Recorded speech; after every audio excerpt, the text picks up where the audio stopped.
Welcome to First Jefferson Unitarian Universalist Church of Fort Worth, Texas. We're coming to you live from an all but empty sanctuary of the church where a small dedicated crew is recording and streaming this service so that you may be part of it from a safe place where you are sheltered. Yes, we miss you. Let us know how you're doing, good news or bad, and if there's anything the church can do for you, let me know. Contact me at minister@firstjeffersonuu.org, and I will send you news or request to the proper committee or staff. And let me know if you're new to our viewing community, and if you would like any information about joining or simply to know more about us. We welcome your participation. Our song leader for this morning is Dan Levine, with Mikhail Beresnev at the piano. The recording is being done by Patrick Gutierrez, and the sound system by Patrick, and the recording by Julie Hevelone under the guidance of director Guy Thornton. So sit back, relax, and let us begin our worship with music.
Thank you, Misha.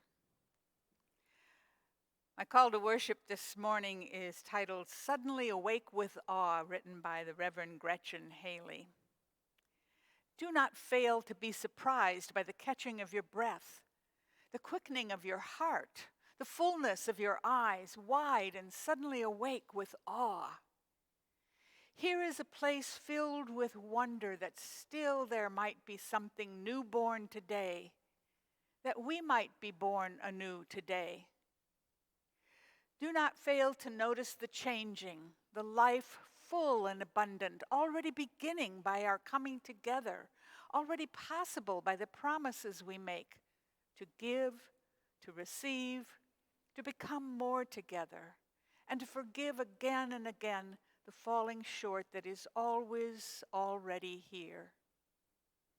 Here we find ourselves among the courageous, feeling ourselves trying to become brave with each breath, and each in and out of breath, each word, each pause, each song.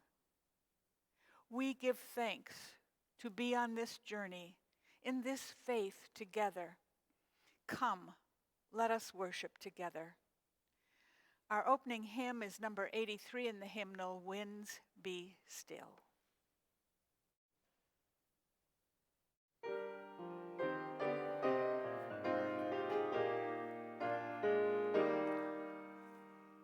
Winds be still, storm clouds pass and silence come. Peace grace this time with harmony. Fly, bird of hope. Shine, light of love, and in calm let all find tranquility.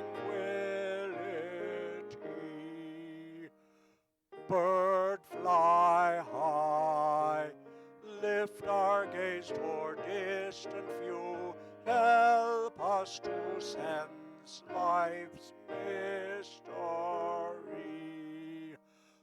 Fly high and far and lead us each to see how we move through the winds of eternity. Light shine in, illuminate our inward view, help us to see with clarity. Shine bright and true, so we may join our songs in new sounds that become full symphony.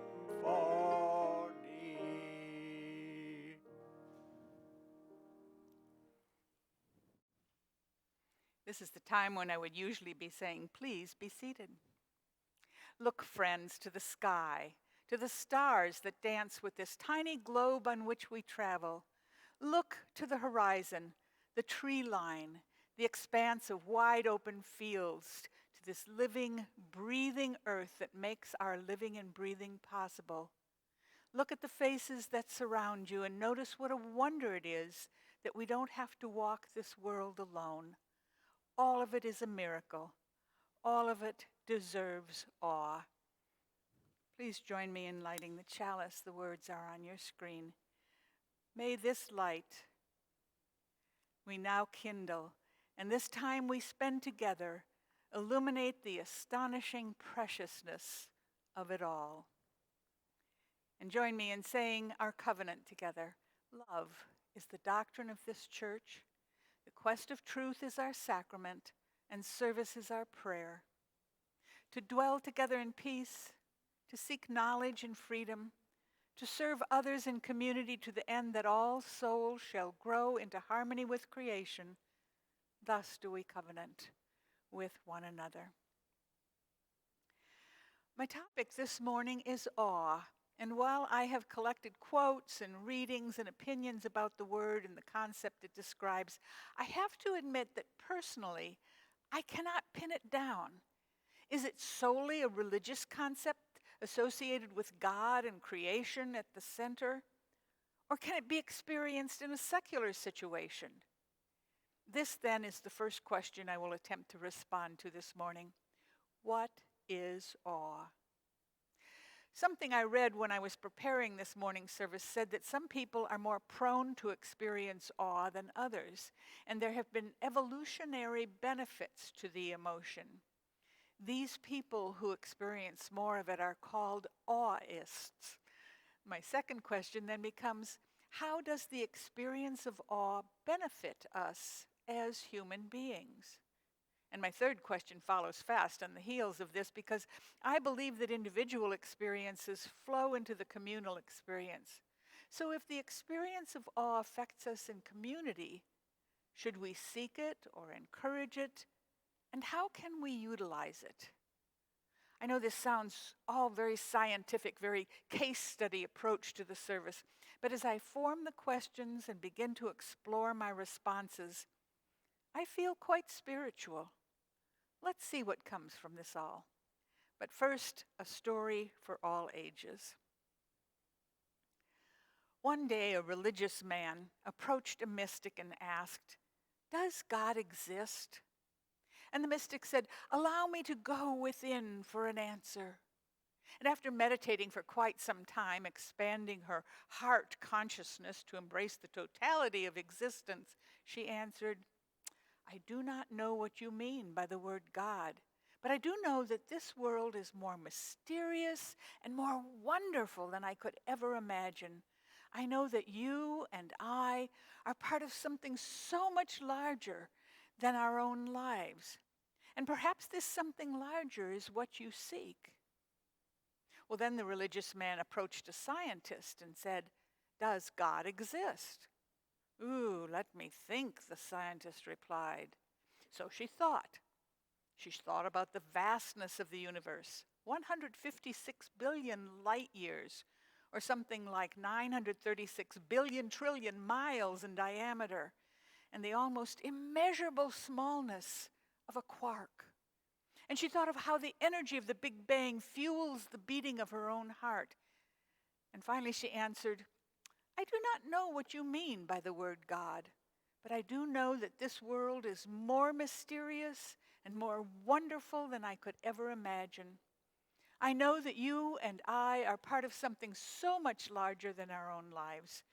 Perhaps this something larger is what you seek. Well, the religious man then thought to himself. He thought of what he knows and what he does not know. He thought about how he knows what he knows and how he knows he doesn't know what he doesn't know. He thought about his experience of the world and how it is but one tiny, infinitesimal fraction of all experience. He thought about his dependence on forces larger than himself, and he thought about the interdependence of all existence. He experienced wonder, and he pondered mystery, and then he knew. He knew in his soul the truth of what the mystic and the scientist had said, that he is part of something so much larger than his own life. And then, only then, did he think about what he'd call it. That's a story to ponder, isn't it? Well, what is awe? This is the big question today. I don't want to get this wrong. The rest of my responses depend on it. So I went first to the dictionary, and I did not feel satisfied. It sounded as confused as I was. You know, religious, not religious, astonishment, fear. So I proceeded to an historical lexiconography. Bingo! The word has many evolutions. But even as I thought of sharing what I found with you, I felt unsatisfied. Definition is one thing. Connotation is quite another. And the two didn't match in my mind. So I did a 180 and went to a poet who tried to describe his own experience of awe. Together they seemed to get to the heart of the question. I will share both of them with you. One theory posits that primordial awe was a hardwired response when an individual encountered someone more powerful than himself, more capable or more knowledgeable. This response helped to reinforce social hierarchies. It later evolved to include spiritual experiences, grand vistas, natural forces, music, art, or the understanding of a grand scientific theory. And these theorists suggest that the emotion accommodates experiences of threat, beauty, ability, virtue, and the supernatural. A little broad for my taste. The second theory is that awe, especially aesthetic awe, was a sexually selected characteristic because it showed intellectual and emotional sensitivity and would have attracted someone looking for a mate. I know it's been a long time since I've been in the business of selecting a mate, but I can't ever recall saying to myself, look at how emotional he gets over that exquisite painting. I'll bet he would make a good husband. Oh, but that's just me. It might be in your selective process. A third evolutionary theory is that awe serves to draw attention away from the self and toward the environment. In this theory, it functions to increase systematic, accommodative processing that could be adapted for survival. It's the most recent theory and has the most empirical support. But that's enough for your left brain. Let me give you something for your right brain.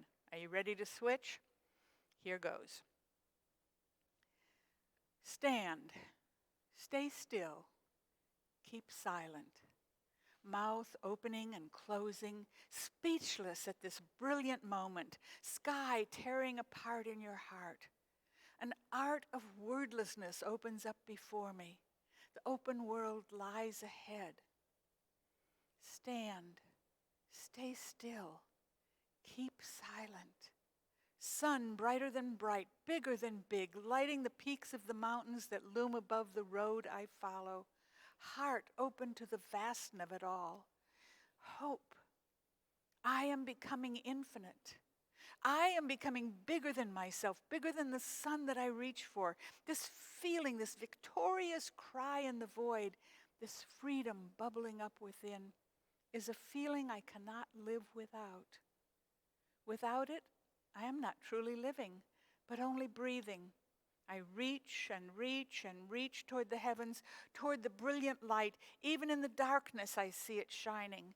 Even in storms, I see it flashing violently across the sky. Even in the night, I see it faintly reflecting from the surface of a cratered rock floating millions of miles away. Even when hidden under blankets and locked away in a screaming, noise-filled, pitch-black cupboard, I see it flicker at the edge of my vision. It is constant. It is freedom. And it is everywhere around me. Stand. Stay still. Keep silent. Awe and wonder are my middle names. Poet unidentified. That's what it said on the website I plucked it from. Well, that comes closer to my experience than any dictionary definition I've come across. So let's leave the topic there for a minute and go to the generosity report.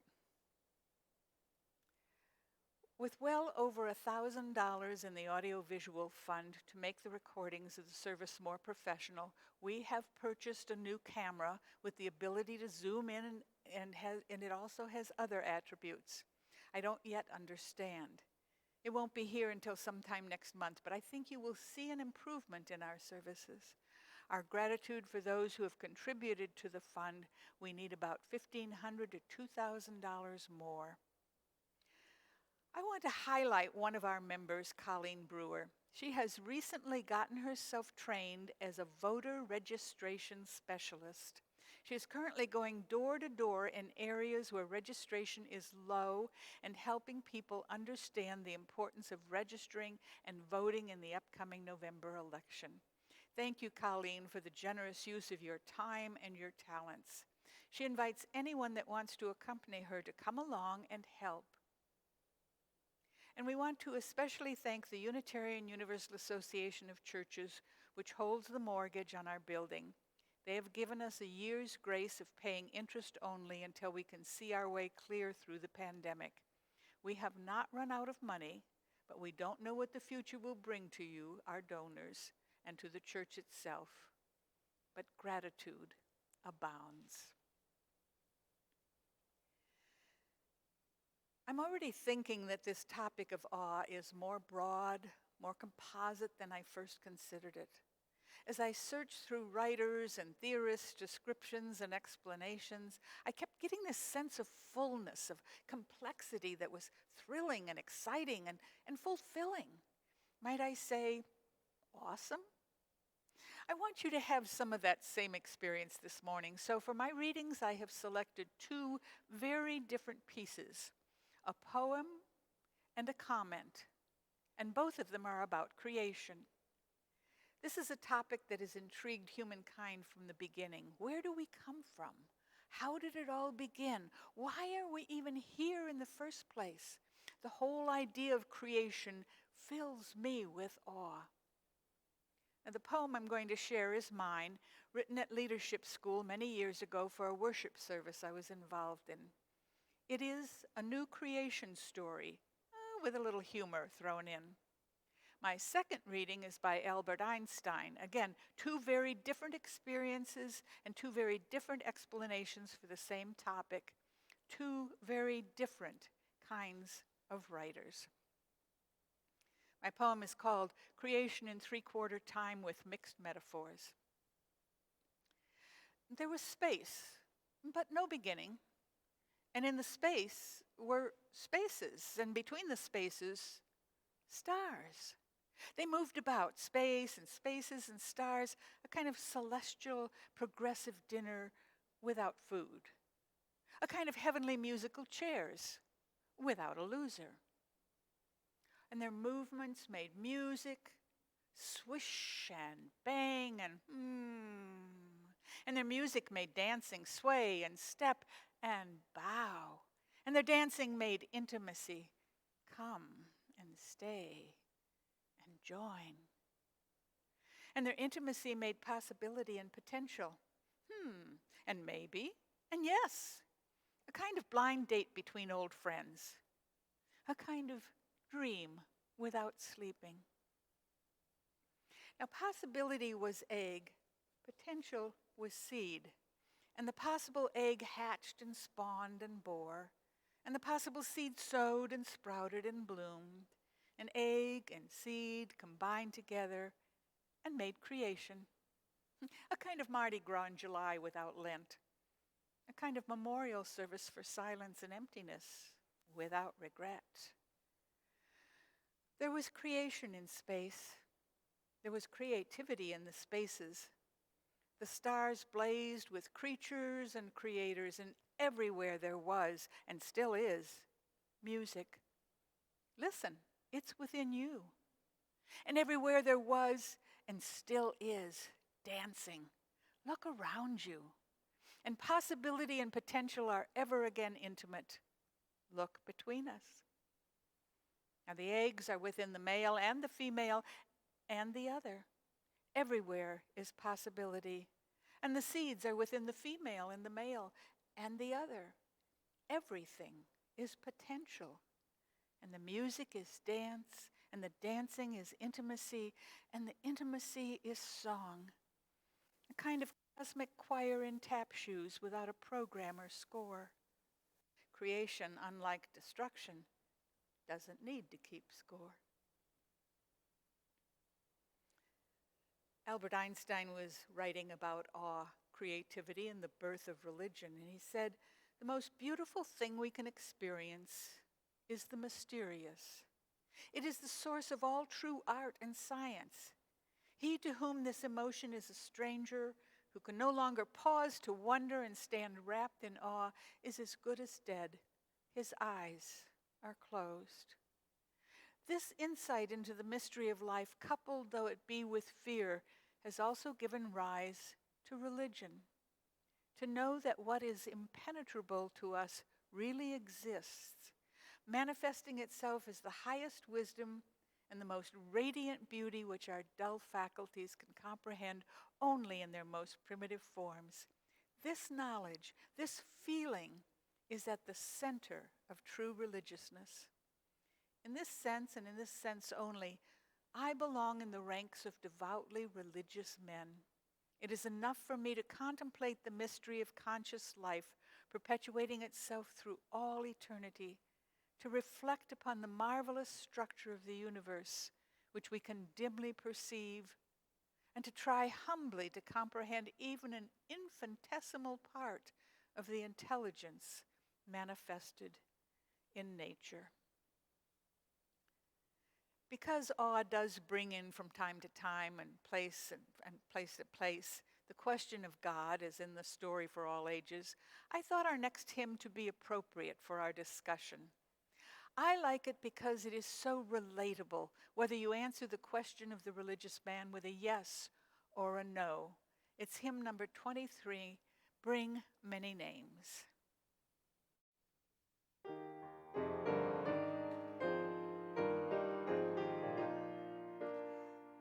Bring many names, beautiful and good, celebrate in parable and story, holiness in glory, living, loving God.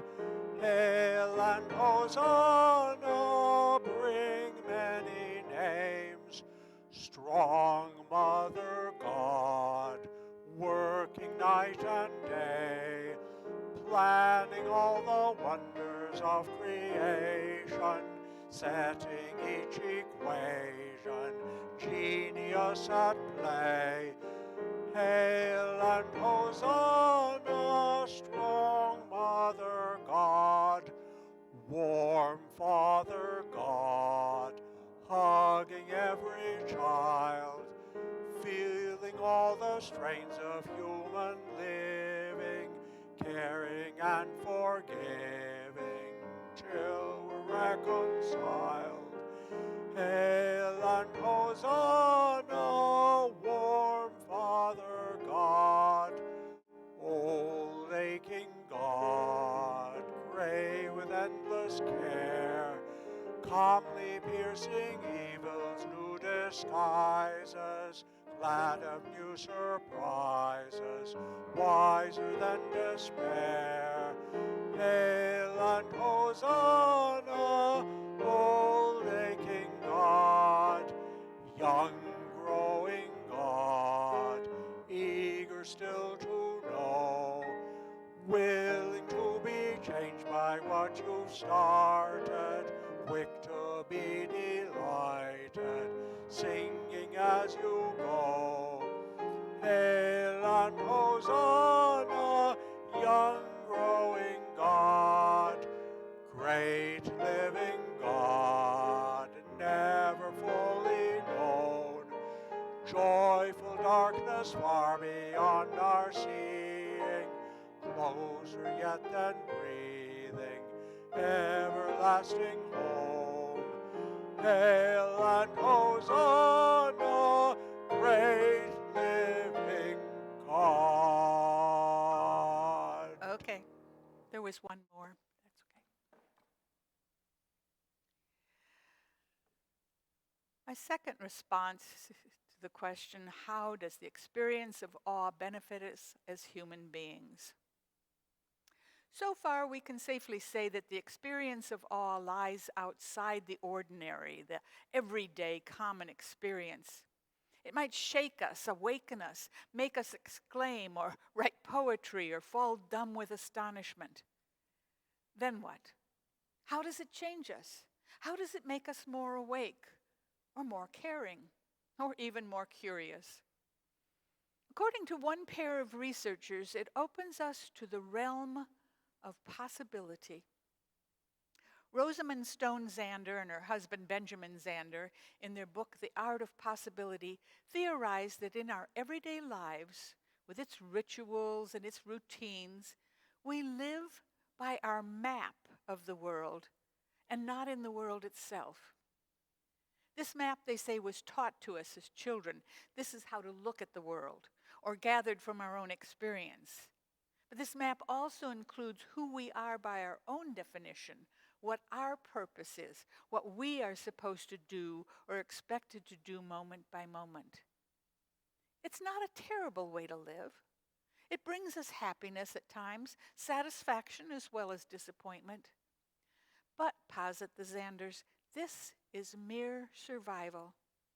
There are moments in our lives when an experience of integration with the world transcends the business of survival, when we forget ourselves and seem to become part of all beings. They call this the world of possibility as compared with the world of our own measurement. In our everyday life, we set goals and then we strive for them. But in the universe of possibility, we set a context and let life unfold on its own. Until we are shaken from the world of measurement by occasions that create a sense of awe, they claim, we are simply creatures. But once we are awakened by moments that produce awe, we become creative. We become sensitive to others, aware of what's going on around us, and a sense of involvement in the universe. If they are correct, and I rather suspect they have hit upon something in their evaluations, then awe is of great benefit to us as individuals and as members of our society. Buddha told us to wake up, to be part of creation. Our seventh principle tells us that we are part of an interdependent web of existence and strongly suggests we affirm and support it. Ralph Waldo Emerson, former Unitarian minister, leader of the Transcendentalist movement, wrote in his essay Nature that everything we need to know about ourselves and all of creation can be found in nature. To speak truly, he wrote, few adult persons can see nature. They don't take advantage of its healing properties, its illuminating discoveries, its robust companionship. Let him look at the stars, he suggests. One might think the atmosphere was made transparent to give man the perpetual presence of the sublime. He describes his own experience thus: in nature, I have enjoyed a perfect exhilaration. There I feel nothing can befall me in life, no disgrace, no calamity which nature cannot repair. I am the lover of uncontained and immortal beauty. Its effect I liken to that of a higher thought or a better emotion coming over me when I deemed I was thinking justly or doing right. Over and over, it seems, in literature, in religion, and in research, we are told that awe is something essential to the evolving person and is a benefit to all of human nature. But more about that in a minute. Right now, I'd like to share with you a communion of names and milestones before I go to my third response. Let's look at the stories that live in this beloved community. A sad note, a cautionary one. Board member Brian Skinner was out in nature enjoying a ride on his bicycle when a pothole in the road attacked him, throwing him to the ground. He picked himself up, dusted himself off, and got back on his mechanical steed, as wisdom tells us to do. It wasn't until later that evening that he realized that the pain in his left arm wasn't subsiding, was rather increasing. A visit to the hospital garnered him a heavy cast to keep a broken bone in place while it mended. Take care of yourself, Brian. The annual water service would have been this coming weekend or the next, and there seemed no way to duplicate the process of being in community where people could share the importance in their lives of the water that they gathered this year, if they did get to go somewhere to gather water. So during this month's worship arts meeting, there was a great lament about missing this longtime tradition at First Jefferson. We have the water that was gathered last August and purified, and it occurs to me that when we do at last come together again to worship in the sanctuary, we could use that water to sanctify the reopening of the church. So be prepared to be sprinkled with Unitarian Universalist holy water in our first Sunday back in public. We learned this week that there is a man who's been living at the park next door to the church. A few neighbors discovered this and called at the church to see if there was anything to be done for him. Colleen Brewer and Mary Kerwin and our administrator, Carl Thibodeau, have teamed up with neighbors to see that the man first had enough food, then to get him some assistance with his living situation. I am so proud of all of those involved in this caring relationship with a heretofore stranger. This is siding with love in capital letters, as the sign on the front of our building says. And finally, a happy birthday to Jillian Sexton, who turned 14 last Thursday. Let us take a moment to consider the stories that live in this community, that we hold in our hearts and our minds. Let us take a moment to meditate together.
How can we not be in awe of music like that? Thank you, Misha. My third question was, if the experience of awe affects us in community, should we seek it or encourage it, and how can we utilize it? Well, one of the theorists studying awe suggests that some individuals are more prone to experiencing awe than others. These, he suggests, include those with an openness to experience, extroverts, and people who have a lower need for cognitive closure. I think that means needing all the answers.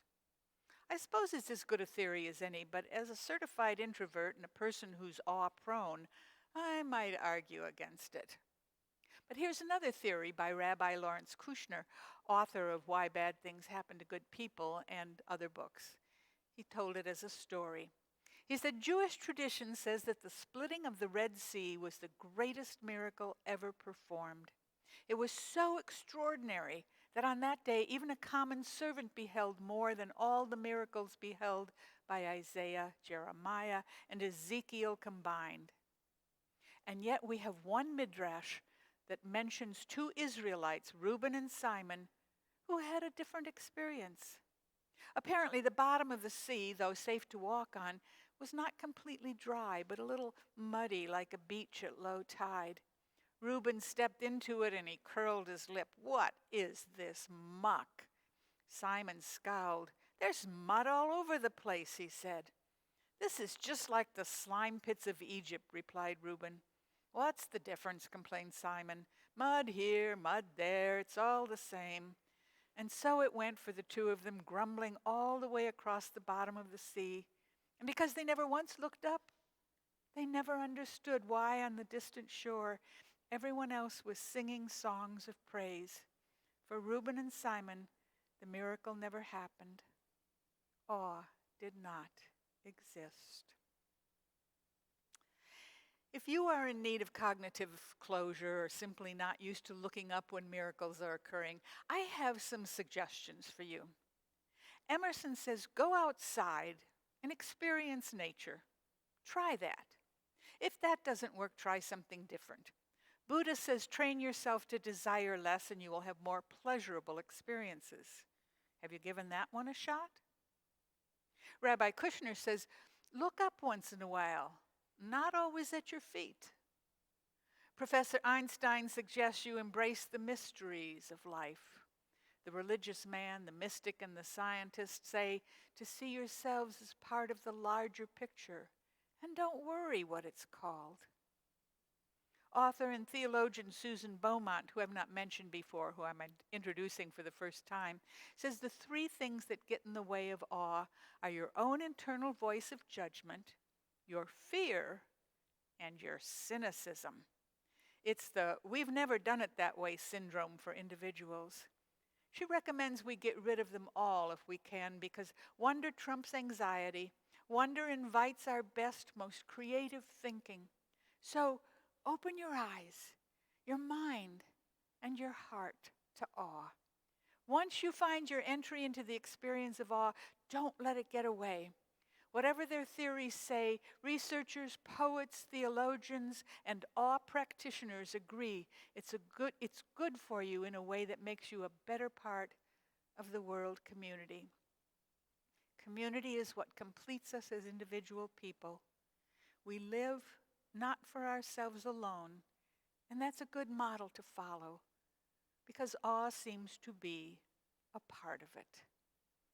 Please join me in our closing hymn, number 317, We Are Not Alone.